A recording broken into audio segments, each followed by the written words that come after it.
Hola chicos, hoy arranca el cuarto episodio de Amol de Gust, que es un podcast que ha creado la CAO en colaboración con el CEF.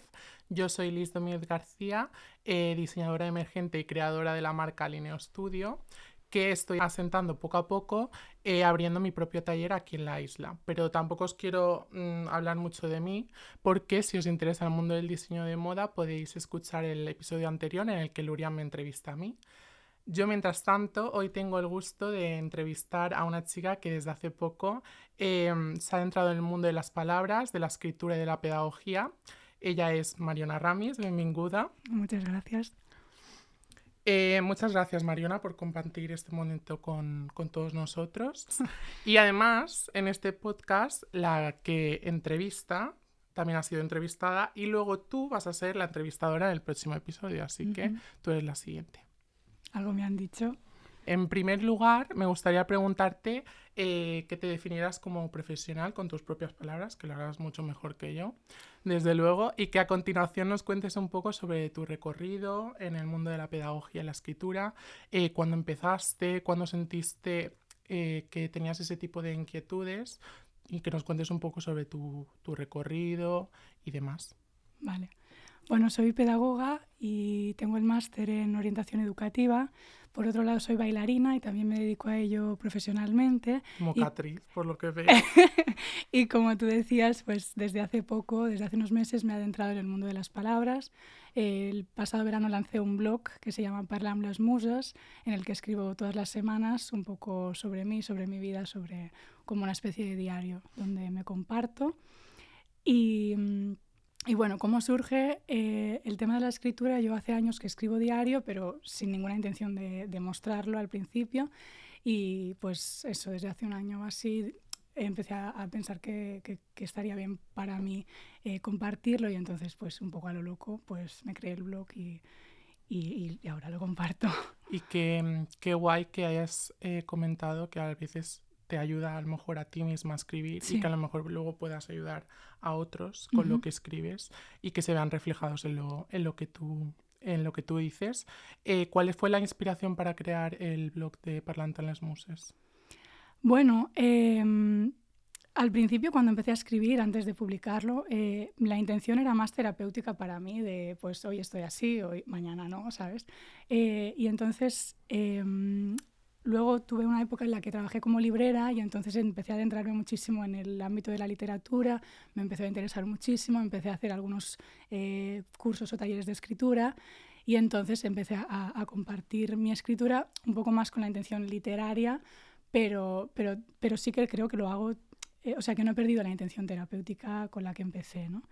¿Y cómo me inspiro? Pues no sé, me van pasando cosas y eso es lo que cuento. Tampoco es que tenga una vida muy, muy interesante, pero bueno, me voy fijando las cosas y voy hablando de mí sobre todo. Se llaman Parlam les Muses porque, por un lado, las musas hacen este ejercicio de inspirarme, y luego a la vez también es a quien yo me dirijo. Entonces tienen como una doble función. Por un lado me inspiran y por el otro son mi interlocutor o receptor principal. Y al final las musas son las personas que me leen, ¿no? Que bueno, por parte de algunas recibo feedback y es también lo que me ayuda a seguir escribiendo y mostrarlo. Qué guay. Y también, ¿alguien te revisa los borradores antes de publicarlos? No, o sea, sería interesante eso. Sí, porque antes estábamos hablando y me lo estabas comentando, pero qué guay que no tengas ese filtro, porque realmente el filtro eres tú y Sí, tú eres la que decides si publicarlo o no, entonces... También te digo que tampoco es que tenga muchísimos lectores, quiero decir, tengo, pero... Bueno, pero nunca que, se sabe. Claro, pero la mayoría de gente que me lee es gente que me conoce. Ahora sí que ya está empezando a leerme gente que no me conoce de nada, que me ha conocido a través del blog, pero que tampoco es que llegue a muchísimo público. Entonces, por eso, de momento, no me estoy privando mucho. No sé si habrá un punto en el que ya voy a tener que censurar algo, pero bueno. Qué guay. Y cada vez más está de moda el self-care y el autocuidado. ¿Y qué significa pues dedicarle un rato al día a leer? ¿Tú cómo crees que nos beneficia esta acción a nosotros? Leer, bueno, a mí por lo menos me sirve porque me encuentro mucho allí, ¿no? En lo que leo veo que de manera involuntaria busco lecturas que tengan que ver conmigo o con la etapa en la que estoy pasando y que tocan temas que de alguna manera me me conmueven. Entonces, por eso leo, creo, porque me encuentro ahí y tal vez en algún párrafo, en algún fragmento, pues leo cosas que a mí misma me cuesta expresar, entonces me ayuda por eso. Por eso creo que cuando termino un libro empiezo otro, porque realmente encuentro algo que me engancha. Pero soy consciente de que no es para todo el mundo, o que también a lo mejor es algo que va por etapas. Una etapa puede interesarte mucho leer y la otra no, y pues tampoco pasa nada. Y que también hay como un ámbito muy, muy amplio de tipos de libro y de novelas. ¿Qué es como lo más relevante que te ha aportado la carrera de pedagogía a nivel personal y también profesional? Mira, personalmente las amigas. Obvio, es que la carrera se hace muy buenas amigas. Sí. Las amigas y un super Erasmus que hice en tercero de carrera, que también fue para mí importante. ¿Dónde lo hiciste? En Finlandia. Wow. Fue todo un curso allí y fue una experiencia muy, muy interesante. Y y profesionalmente, evidentemente, creo que estudiar pedagogía me aportó un poco de muchas perspectivas, y también un poco, tal vez cambió mi manera de mirar un poco al mundo y en los diferentes ámbitos en los que puedo trabajar a partir de la pedagogía, porque es una carrera como muy concreta, pero a la vez muy amplia, porque puedes trabajar en muchos ámbitos que no tienen nada que ver, y entonces estoy todavía viendo qué ámbito me interesa a mí, ¿no? Porque no sé. Exacto. Y en un futuro, dentro de 10 años, ¿cómo te ves? Dentro de 10 años no tengo ni idea, porque, es que yo de un mes para otro estoy en un momento totalmente distinto. Entonces, creo que sí que habrán cosas de aquí a 10 años de las que están ahora que probablemente seguirán estando, pero muchas otras estoy segura de que no, y me cuesta mucho darte una respuesta de me veo haciendo esto o esto. Me gustaría seguir escribiendo, me gustaría seguir bailando en cualquier forma, ¿no? Pero no lo sé, porque me lo dejo libre, como, pues voy a hacer lo que, no sé, lo que venga. Te parezca. Sí, un poco. Bueno, como tú has comentado, tal vez nuestros mundos se asemejen un poco, y que ojalá también poder dar una respuesta bien cerrada a la pregunta que te he hecho, pero hay veces que pues vamos fluyendo y que dentro de poco a lo mejor tenemos la respuesta o a lo mejor no.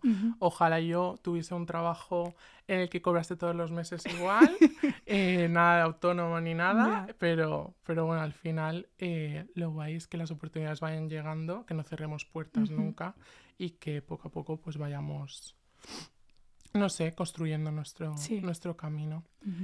Ahora voy a hacerte una cosa totalmente distinta, y es preguntarte sobre el tema de la inteligencia artificial, que a día de hoy está muy presente en nuestras vidas. ¿Tú la aplicas a tu vida personal o profesional? Normalmente no. Solo una vez utilicé inteligencia artificial. ¿Para qué? Para hacer la estructura de mi TFM. Ah, bueno. Sí. Bueno, pues como ya lo has hecho, ya si luego ya se está, entera... ya está entregado, ya está todo. Ah, bueno, ya pues está. entonces no pasa nada. Ya está defendido y todo, así que no me preocupo, pero es la única vez que he recurrido a ello. ¿Y hay le preguntarías algo a la inteligencia artificial? Si le haría alguna demanda concreta. Sí, algo. Mira, me gustaría que poder preguntarle y que tomara decisiones por mí, si se pudiera. Ya, eso estaría genial, sí. Vivo en un dilema constante con las decisiones, y eso me ayudaría, aunque sé que no es muy, muy realista, pero bueno. Y he visto que nos has traído aquí un libro. Háblanos si quieres un poco. Bueno, he traído este libro que se llama Cartas al present, de Esther Vallès, que es una chica joven de Cataluña que, escribe poesía, y este es su poemario, también hay algunas cartas, y es un libro que cuando lo leí pues me gustó mucho, porque como te decía un poco antes, me encontré mucho en él, y me dijeron que trajera algo que me representara, entonces como todavía no he publicado nada, pues he traído este libro. Sí, perfecto. Me inspira, sí. Bueno, a lo mejor la respuesta de cómo te ves dentro de 10 años a lo mejor será con una publicación en papel. Eso estaría bien. Así que eso estaría muy guay. Sí. Y ya va siendo hora que se termine la entrevista, pero antes de acabar te voy a hacer 3 preguntas de respuesta rápida, a ver si me las puedes responder. La primera es artista local preferida, da igual el ámbito. Vale, me gusta mucho Anne Perello y Aina Fullana también. He dicho 2, pero... No pasa nada, da igual, Sí. aquí se admite todo. Y luego, si pudieras tener una conversación con un objeto material, ¿cuál sería? Esta es complicadísima. Eh, pues a lo mejor con una taza. ¿Sí? Sí, Bueno, con ella te reúnes todos los días, así que... pues también, sí. Sí. Bueno, y la última es si te gusta el cacao frío o caliente. Frío, siempre. Obvio, ¿no? Yo he Frío. dicho caliente. Sí. Pero no sé por qué Para hay mí tanto frío. problema en eso. O sea, no lo entiendo. Para mí frío. Bueno, pues nada. Pues soy una antisistema, ¿sabes? Ahora, pues todo lo que sabemos de ti, puedo apostar que vas a ser una muy buena entrevistadora y que estoy al tanto cuando salga el episodio de poder escucharlo. Mientras tanto, te voy a entregar el merchandise que lo ha diseñado Aguilar e Hijos y que es muy guay, pesa mucho. Vale. Es muy Uy, guay, sí, muchas pesa. cosas. Muchas gracias. Y es súper bonito, así que Muchísimas gracias, he estado muy cómoda. gracias. Gracias. Nos vemos en el próximo episodio.